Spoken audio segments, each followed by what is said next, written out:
Europe didn't really start as Europe. It started as a bunch of places trying not to get conquered and occasionally failing at that. When people think about European history, they usually imagine clean timelines, like kingdoms rising, borders forming, countries becoming what we would recognize today. But that's not how it actually worked.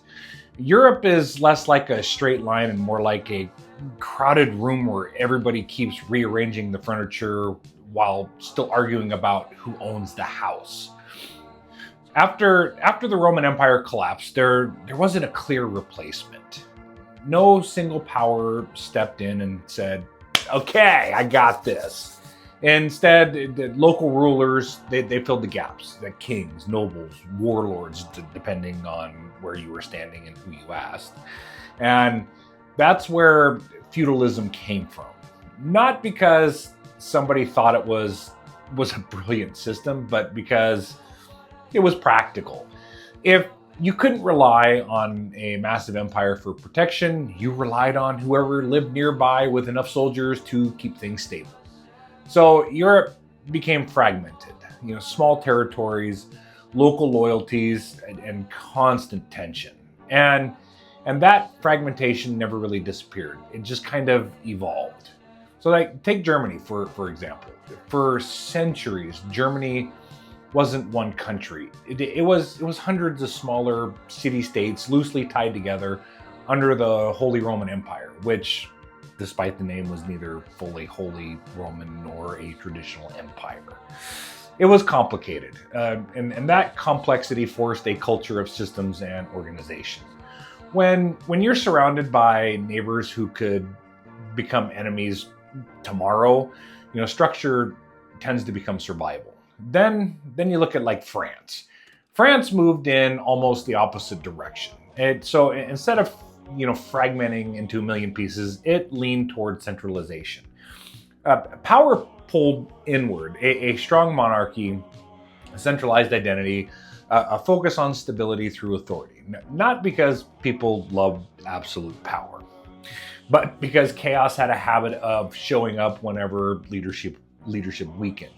But Scandinavia tells another story entirely. I mean, cold climates, long winters, and scattered populations. Survival required adaptability. Viking culture didn't just come from aggression, it came from geography.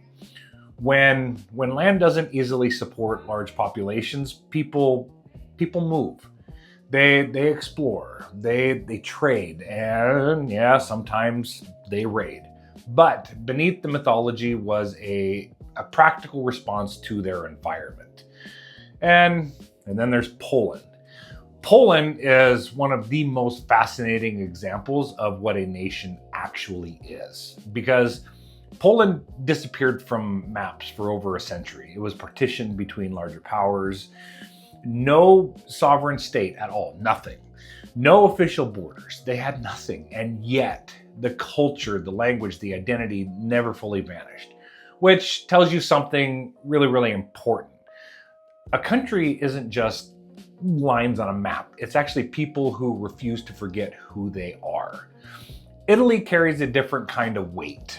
Rome never really leaves the conversation. Even long after the Roman Empire fell, the legacy of law, architecture, cultural identity, they kept influencing the region.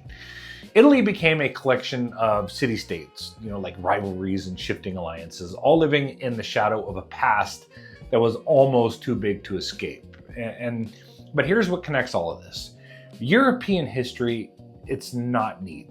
It's reactive. Most systems didn't form because somebody had a perfect plan. They formed because people kept adapting to the problems they had, like invasions, famine, economic shifts, political power struggles, all of that. And over time, those adaptations became traditions. The borders we see today are the result of centuries of negotiation, conflict, and compromise.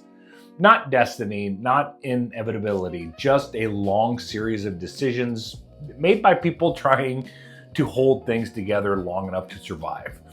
That's why Europe feels so layered. because every country carries echoes of what came before them. Empires rise, they collapse, and then they leave behind structures that the next generation reshapes and instead of completely destroying. And honestly, that's the part that I find the most interesting.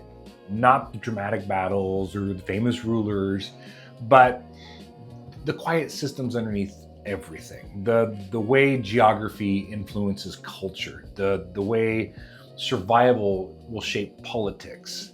I mean, the way identity persists even when the governments disappear is just so interesting. Europe didn't become Europe because it followed a master blueprint. It became Europe because the people kept rebuilding even after things completely fell apart.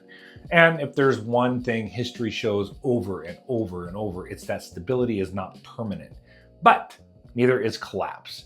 What lasts are the ideas, the systems, and the people who are willing to adapt when the map changes again and again and again.